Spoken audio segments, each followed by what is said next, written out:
चलिए, सवाल में मेरा कह रहा है कि सिद्ध करें कि √3 एक अपरिमेय संख्या है। ठीक है, इसको सिद्ध करने के लिए हम क्या करेंगे, सबसे पहले इसका ऑपोजिट मान लेंगे, यानी कि इसको √3 को हम क्या करेंगे, परिमेय संख्या मान लेंगे। ठीक है, तो चलिए सवाल को सॉल्व करते हैं। तो हल में हम क्या लिखेंगे, माना कि क्या लिखना है, माना कि √3 एक परिमेय संख्या है। √3 एक क्या है, परिमेय संख्या है। ठीक है, ये मान लिए।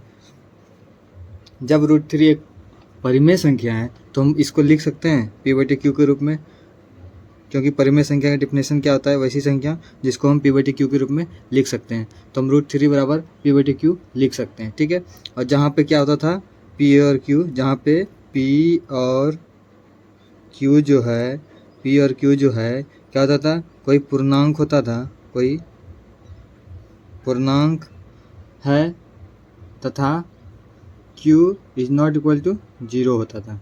ठीक है, साथ ही साथ हम यहाँ पे कह सकते हैं, साथ ही साथ यहाँ पे हम देख रहे हैं कि p और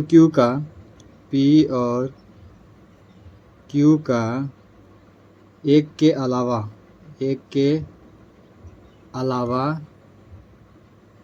कोई अन्य उभयनिष्ठ गुणनखंड नहीं है।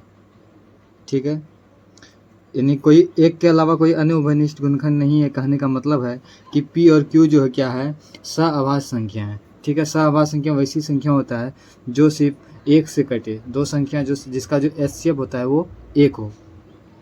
ठीक है, तो आगे चलते हैं, इसको हम समीकरण 1 मान लेते हैं। ठीक है, अब क्या करेंगे, यहाँ पे सारा कंडीशन इसका लिख दिए। उसके बाद क्या करेंगे, इसको हम समीकरण 1 के दोनों ओर क्या करेंगे, वर्ग करेंगे। समीकरण 1 के दोनों तरफ वर्ग करने पर दोनों तरफ वर्ग कर देंगे। वर्ग करने का मतलब क्या होता है, दोनों तरफ पावर पे 2 चढ़ा देंगे। ठीक है, तो √3 पे पावर 2 चढ़ाएंगे और उसके बाद p/q में भी पावर 2 चढ़ा देंगे। ठीक है, इसको जब यहाँ रूट है, यहाँ 2 है, तो रूट का मतलब क्या होता है, पावर हाफ। ठीक है, तो दोनों आपस में गुना होकर क्या हो जाएगा, रूट और पावर 2 खत्म हो जाएगा, यानी यहाँ पे 3 बच जाएगा।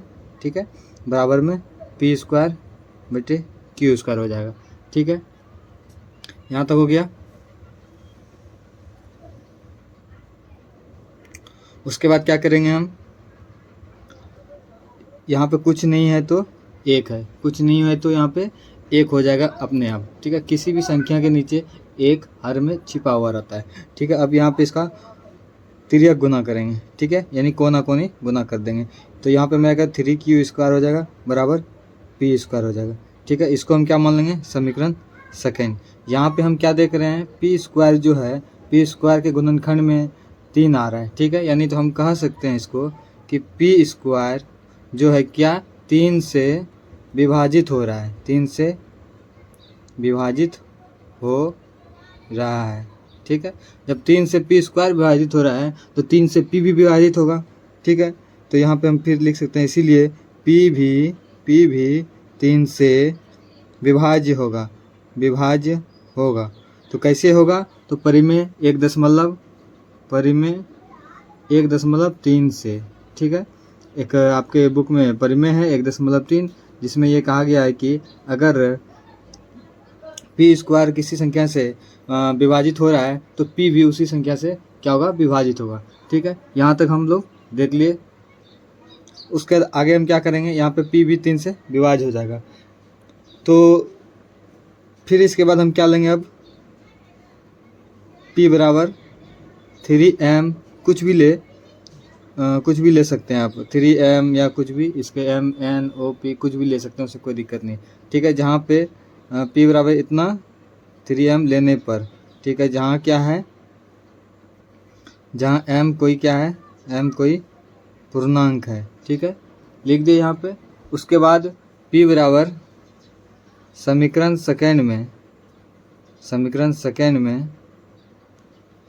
p का मान रखने पर। ठीक है, यहाँ पे समीकरण सेकेंड ये है मेरा, तो यहाँ पे हम क्या करेंगे, p का मान रखेंगे। ठीक है, तो समीकरण सेकेंड सबसे पहले लिख लेंगे, क्या है मेरा, 3q² बराबर पी स्क्वायर। अब यहाँ पे पी का मान पुट कर देना है, 3q² बराबर पी की जगह 3m लिख दिए और स्क्वायर। तो याद रहे p बराबर 3 या फिर जहाँ जिसको सिद्ध करने बोले, जैसे √2 बोल रहा है तो p बराबर 2 ही लेंगे, 2 का मतलब अपरिमेय बोल रहा है तो हम 2 लेंगे, 3 बोल रहा है तो हम 3 लेंगे, और 5 बोल रहा है तो 5 लेंगे। ठीक है, इस तरह से हम यहाँ 3 ले लिए। 3 काहे लिए आपको यहाँ पे पता चलेगा हम 3 क्यों लिए। ठीक है, तो अब इसका क्या करेंगे, देखिए 3q² हो गया यहाँ, उसका ये 3 का स्क्वायर 9 हो गया और m का स्क्वायर करने पर m² हो जाएगा, m पे पावर 2 आ जाएगा। तो ये 3 और ये 3 कट गया, यानी 3 बार में कट गया। तो हम लिख सकते हैं इसको, यहाँ पे लिख दे रहे हैं। देखिए क्या लिखेंगे, तो q² बराबर 3m², इसको हम समीकरण 3 मान लिए। ठीक है, तो यहाँ पे हम क्या देख रहे हैं कि q² का जो एक गुणनखंड क्या है, 3 है। ठीक है, तो हम लिख सकते हैं यहाँ पे क्या लिख सकते हैं कि q² 3 से विभाजित हो रहा है। ठीक है, इसीलिए यहाँ पे चूंकि लगा दें।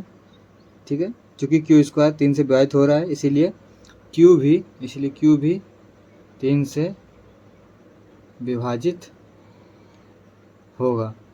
ठीक है, यहाँ तक तो हम लोग देख लिए।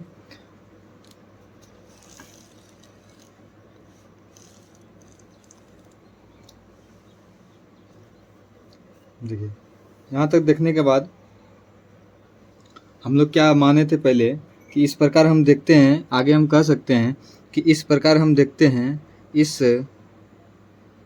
प्रकार हम देखते हैं कि P और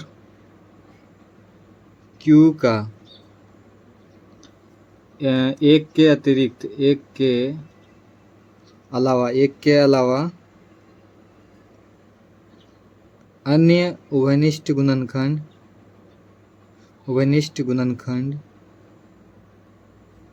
3 है, जो क्या है, संभव नहीं है, जो संभव नहीं है। अतः हमारा मानना क्या है, गलत है। इसलिए हम कह सकते हैं कि √3 एक अपरिमेय संख्या है, √3 एक अपरिमेय संख्या है। ठीक है,